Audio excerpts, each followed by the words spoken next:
السلام علیکم ناظرین، ایم آر نیوز اسٹوڈیو سے میں ہوں کنزا تنویر۔ اب تک کی تازہ ترین ہیڈ لائنز۔ عمران خان کی اہلیہ بشریٰ بی بی کی قریبی دوست فرح خان مبینہ کرپشن کی وجہ سے آج کل خبروں کی زینت بنی ہوئی ہیں۔ گزشتہ چند دنوں کی تفصیلات کے مطابق فرح خان دبئی روانہ ہو چکی ہیں، لیکن حال ہی میں ان کے نام سے منسوب انسٹاگرام اکاؤنٹ پر ایک سٹوری پوسٹ کی گئی ہے، جس نے اس سوال کو جنم دیا، کیا فرح واقعی دبئی میں ہیں؟ 12 گھنٹے قبل اس اکاؤنٹ پر ایک سٹوری شیئر کی گئی جس میں چائے اور سلاد دکھائی دے رہی ہے اور ساتھ ہی کچھ سوس وغیرہ موجود ہیں۔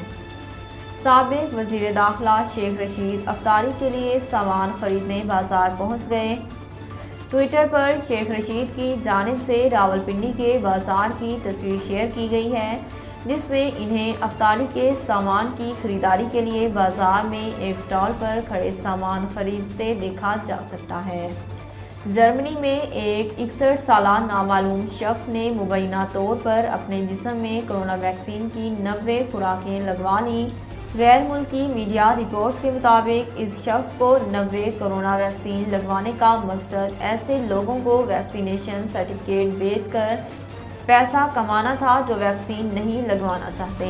رپورٹس کے مطابق مشرقی جرمنی کے شہر برگ سے تعلق رکھنے والا شخص، جس کا نام جاری نہیں کیا گیا، مبینہ طور پر مشرقی ریاست سیکسنی کے مختلف ویکسینیشن مراکز میں کئی مہینوں تک کووڈ-19 ویکسین کی 90 خوراکیں لگوانے میں کامیاب رہا، تاہم آخرکار رواں ماہ وہ شخص پکڑا گیا۔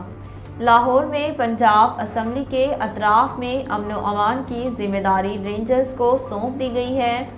رینجرز کی تعیناتی کا فیصلہ ڈپٹی کمشنر لاہور کی زیر صدارت ڈسٹرکٹ انٹیلیجنس کمیٹی کے اجلاس میں کیا گیا۔ اس حوالے سے نوٹیفکیشن بھی جاری ہو گیا ہے، جس کے مطابق پنجاب اسمبلی کے اطراف میں 500 میٹر فاصلے تک دفعہ 144 بھی لگا دی گئی۔ نوٹیفکیشن کے مطابق پنجاب اسمبلی کے اطراف میں رینجرز کی تعیناتی 15 دن کے لیے ہوگی۔ نوٹیفکیشن میں کہا گیا ہے کہ پنجاب اسمبلی کے سیشن کے حوالے سے سیاسی پارٹیوں میں جبکہ اسپیکر اور ڈپٹی اسپیکر کے اختیارات کا بھی تنازع چل رہا ہے۔ نوٹیفکیشن کے مطابق اسمبلی کے راستے میں ممبران اسمبلی کو بھی روکے جانے کا امکان ہے۔ ناظرین، اب تک کے لیے اتنا ہی۔ مزید خبروں اور اپڈیٹ کے لیے دیکھتے رہیے ایم آر نیوز۔